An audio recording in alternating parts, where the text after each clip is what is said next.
सिर्फ middle east ही नहीं बल्कि जंगी ये चिंगारी पैसिफिक के समंदर में भी लगी है, जहां अमेरिका और चीन आमने सामने हैं, लेकिन दोनों मुल्क एक दूसरे को मात देने के लिए बेहद किलर नए सिस्टम को डेवलप कर रहे हैं।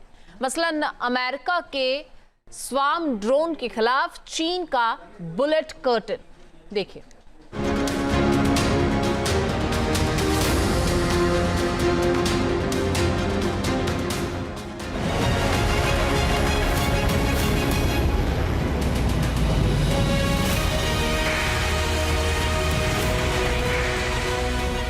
समंदर से आसमान तक दुश्मन को मिटाने के लिए किलर चक्र। अमेरिका और चीन के बीच जंग से पहले की टक्कर। इन दोनों मुल्कों के बीच हालात ऐसे बने हुए हैं मानो कभी भी और कहीं भी वॉर का सायरन बज सकता है। वैसे भी अमेरिका ने दो मोर्चे खोल रखे हैं, एक मिडिल ईस्ट में और दूसरा पैसिफिक में। अमेरिका चीन को गैर पारंपरिक हथियारों के जरिए घेरने की कोशिश कर रहा है, मसलन स्वार्म ड्रोन। लेकिन चीन से आ रही तस्वीरें बता रही कि इस अमेरिकी रणनीति के खिलाफ ड्रैगन ने एक बड़ी तैयारी कर ली है। चीन ने अपने नए एंटी ड्रोन सिस्टम की तस्वीरें दुनिया के सामने रखी हैं। चीन ने इसका नाम बुलेट कर्टन रखा है।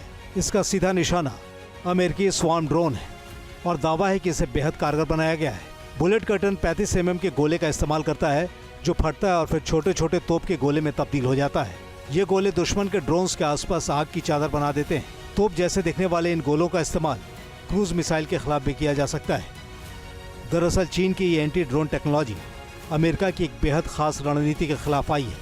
अमेरिका समंदर के अंदर सबमरीन जैसे ड्रोन्स बना रहा है, जिसमें कॉपरहेड मिसाइल को फिट किया जा सकता है। इस आइडिया के मुताबिक जब ये मिसाइल दुश्मन के वॉरशिप पर हमला बोलेगी तो फिर ऊपर से स्वार्म ड्रोन भी घेरा बना लेंगे। लेकिन anti drone barrage system bullet curtain की इन तस्वीरों से जाहिर हो रहा है कि चीन ने अमेरिकी तैयारियों का वक्त से पहले ही तोड़ निकाल लिया है। हालांकि इसकी ताकत का लिटमस टेस्ट होना अभी बाकी है। जाहिर है ऐसे में सवाल खड़े होने लगे हैं कि क्या इंडो पैसिफिक में हथियारों की होड़ और भी तेज होने वाली है। चाइना ने आर्टिफिशियल इंटेलिजेंस और ड्रोन टेक्नोलॉजी जैसे एडवांस तकनीकी के ऊपर भी काम किया और आज वो दावे के साथ ये कह रहा है कि अमेरिका के पास भी वो हथियार नहीं है जो कि चीन के पास है। बात fifth generation aircraft, sixth generation aircraft की हो, उसमें भी चीन अमेरिका से आगे निकलता हुआ दिखाई दे रहा है, भले ही पेपर पर ही। इससे एक बात समझनी पड़ेगी कि दोनों महाशक्तियों के बीच टकराव की जिस संभावना को देखा जा रहा था वो अब समय से पहले आती हुई दिखाई दे रही है। जो हथियारों की होड़ एशिया में देखी जा रही थी वो अब बहुत बड़े पैमाने पर होड़ होती हुई दिखाई देगी। चीज़ें बदल रही हैं और बहुत तेजी से बदल रही हैं। टैरिफ वार ने इन दोनों महाशक्तियों के बीच में एक ऐसी दीवार खड़ी कर दी है जिसको कि तोड़ पाना अब बहुत मुश्किल दिखाई देता है। सिर्फ ड्रोन ही नहीं बल्कि अमेरिका फाइटर जेट और वॉरशिप बनाने की रफ्तार में भी चीन के सामने मुश्किलों से घिरा है। अमेरिकी इंडो पैसिफिक कमांड के चीफ एडमिरल सैमुअल जे पपारो ने पहले ही वार्निंग दे रखी है कि अमेरिका फाइटर जेट के निर्माण में पीछे है। लेकिन नेवी के लिए जरूरी शिप के मामले में भी अमेरिका को चीन से मात मिलती दिख रही है।